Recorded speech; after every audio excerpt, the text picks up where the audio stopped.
Bienvenidos. En esta ocasión abordaremos la segunda ley de la termodinámica.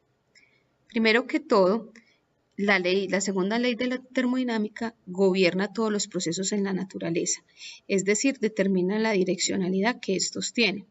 Por ejemplo, la transferencia de energía térmica siempre se debe presentar del objeto de mayor temperatura al de menor temperatura, nunca al revés. Otro aspecto importante de la segunda ley de la termodinámica es que está directamente relacionada con las máquinas térmicas. La máquina térmica es un dispositivo que convierte energía térmica en otras formas útiles de energía, cumpliendo el siguiente proceso. Primero, se absorbe calor de una fuente de alta temperatura, luego la máquina realiza un trabajo y finalmente se libera calor a una fuente a temperatura más baja. Bien, teniendo en cuenta que el calor es una forma de transmisión de energía, hablemos de la primera máquina térmica, que es la máquina de vapor. Con esta máquina se logró usar el calor para utilizarse y producir vapor que era capaz de efectuar un trabajo mecánico. ¿Cómo era el funcionamiento de la máquina original de vapor?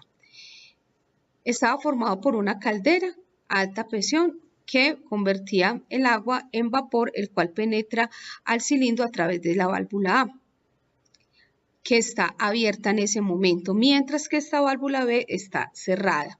Entonces, el pistón es empujado por el vapor y pone en rotación una rueda que se halla conectada por un mecanismo que se observa acá en la figura. Cuando el pistón se acerca al extremo del cilindro, la válvula A se cierra y la B se abre. ¿Qué va a permitir hacer la válvula B? Que escape el vapor hacia el condensador. Aquí el vapor es enfriado por un chorro de agua y se condensa precisamente, produciendo una disminución de la presión en el interior del cilindro, lo que hace que el pistón vuelva a su posición inicial. En este momento la válvula B se cierra y se abre la válvula A, permitiendo una nueva admisión de vapor y que vuelva a comenzar el ciclo. Por lo tanto, de esta forma, la rueda se va a mantener en rotación. Esta fue la primera máquina térmica creada por el hombre, es decir, la máquina de vapor. Como vemos, cumple el ciclo que anteriormente vimos, que es absorber calor de una fuente de alta temperatura, realizar un trabajo, en este caso un trabajo mecánico, y liberar calor a una fuente a temperatura más baja que va a permitir que el vapor se condense. Luego de ver el funcionamiento de la máquina de vapor, observamos un detalle muy importante, y es que todo el calor que entra al pistón no se convierte en trabajo. Hay una parte de ese calor que sale a un depósito con temperatura más baja para lograr que el vapor se condense. Eso está relacionado directamente con lo enunciado de la segunda ley de la termodinámica.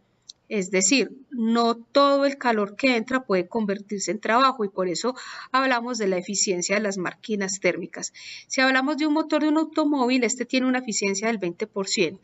Los motores diésel tienen una eficiencia en el rango del 35 al 40% y así sucesivamente cada máquina térmica. Teniendo esto claro, el primer enunciado de la segunda ley de la termodinámica dice: es imposible construir una máquina que al operar en un ciclo no produzca efectos distintos a la extracción de calor de un depósito y la realización de una cantidad equivalente de trabajo. Gráficamente aquí observamos. Esta máquina que tenemos representada acá es imposible construirla según la segunda ley, dado que todo el calor que entra no se convierte en trabajo. Esta máquina es imposible de construir. ¿Cuáles sí se pueden construir? Esta que representa una máquina térmica, que es decir, se extrae calor de una fuente a alta temperatura, parte de esa energía realiza trabajo y la otra va a una fuente a temperatura más baja. Sin embargo, las máquinas térmicas pueden operar a la inversa, es decir, introducimos energía modelada como trabajo, lo que resulta en que se extrae energía o calor del depósito frío y se transfiere o se libera al depósito a temperatura más alta o depósito cálido. Este es el funcionamiento básico de un refrigerador. Entonces, en este momento ya tenemos cómo funciona una máquina térmica, un refrigerador y la máquina que según la segunda ley no es posible. Resumiendo, primera y segunda ley. De un proceso cíclico, según la primera ley, no podemos obtener mayor cantidad de energía o de calor de la que ponemos. Y la segunda ley nos indica que si comenzamos con calor no es posible salir ganando.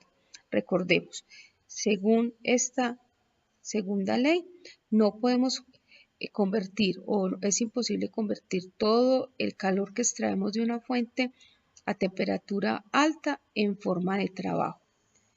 Básicamente, entonces acá tenemos primera y segunda ley resumidas.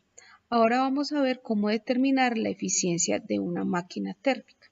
Bien, la eficiencia de una máquina térmica es la razón del trabajo realizado que se halla con el calor que se extrae del depósito caliente menos el calor que llega o va hacia el depósito frío sobre la entrada de calor.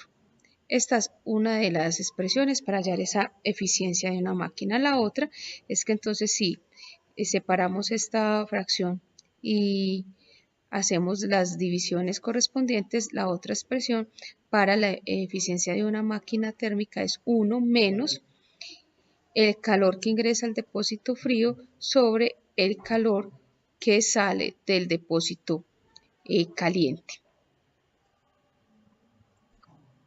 Vamos a mirar precisamente un ejemplo.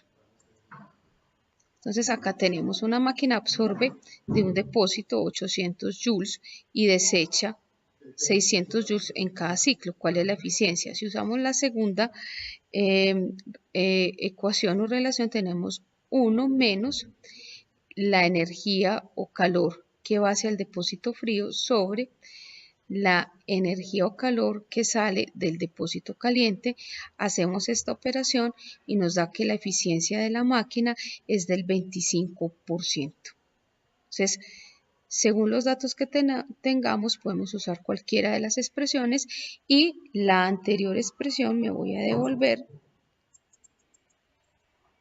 también nos puede ayudar a encontrar el trabajo neto, es decir, si tenemos la eficiencia de la máquina y el calor que sale del depósito caliente, multiplicando estas dos expresiones podemos hallar el trabajo neto realizado por la máquina. También lo podemos hallar si tenemos el calor que ingresa del depósito caliente menos el calor que va al depósito frío. También con esta parte de la expresión podemos hallar el trabajo neto realizado por la máquina. Bien, ahora hablemos de la eficiencia de una máquina ideal. En 1824, el ingeniero francés Sadi Carnot, en un esfuerzo por comprender la eficiencia de una máquina real, describió un motor teórico, ahora llamado la máquina de Carnot, cuyo funcionamiento se describe con el siguiente principio. Para una máquina perfecta, las cantidades de calor ganado y perdido son proporcionales a las temperaturas absolutas, es decir, la eficiencia de una máquina ideal es igual a la temperatura del depósito caliente menos la temperatura del depósito frío sobre la temperatura del depósito caliente. Si simplificamos esta expresión, entonces nos queda que la eficiencia de una máquina ideal es igual a 1 menos la temperatura del depósito frío sobre la temperatura del depósito caliente. Y esto nos permite hacer una comparación entre la máquina real y una máquina ideal. A continuación veamos un ejemplo que nos permite comparar la eficiencia de una máquina ideal con una real. El ejemplo dice lo siguiente: una máquina de vapor absorbe 600 joules de calor a 500 Kelvin y la temperatura de escape es de 300 Kelvin. Si la eficiencia real solo es la mitad de la eficiencia ideal, ¿cuánto trabajo se realiza durante cada ciclo? Entonces, inicialmente, saquemos la eficiencia de la máquina ideal. Entonces, con esta expresión tenemos que la eficiencia de la máquina ideal es igual a 1 menos la temperatura del depósito frío sobre la temperatura del depósito caliente, es decir, 1 menos 300 Kelvin sobre 500 Kelvin. Eso nos da una eficiencia para la máquina ideal de 0.4, o sea, del 40%. Ahora, el enunciado nos dice que la eficiencia real solo es la mitad de la ideal, es decir, la eficiencia de la máquina real es igual a la mitad, o sea, 0.5 de la máquina ideal, o sea, 0.5 de 0.4, es decir, el 20%. Si ya tenemos la eficiencia de la máquina real, es decir, este 20% o 0.20, entonces esta expresión nos permite hallar el trabajo, que es igual, esa eficiencia real es igual al trabajo sobre el calor o la energía que entra del depósito caliente. Entonces, miremos cómo despejamos. Despejamos esta energía, pasa a multiplicar a la eficiencia de la máquina real para despejar el trabajo. Entonces, nos queda que el trabajo es igual a la eficiencia de la máquina, o sea, el 0.2, o sea, el 20%, por el calor, o sea, los 600 joules. Y de esta forma tenemos el trabajo realizado en cada ciclo, que son 120 joules. Con esto damos por terminada la segunda ley de la termodinámica y su aplicación en las máquinas térmicas.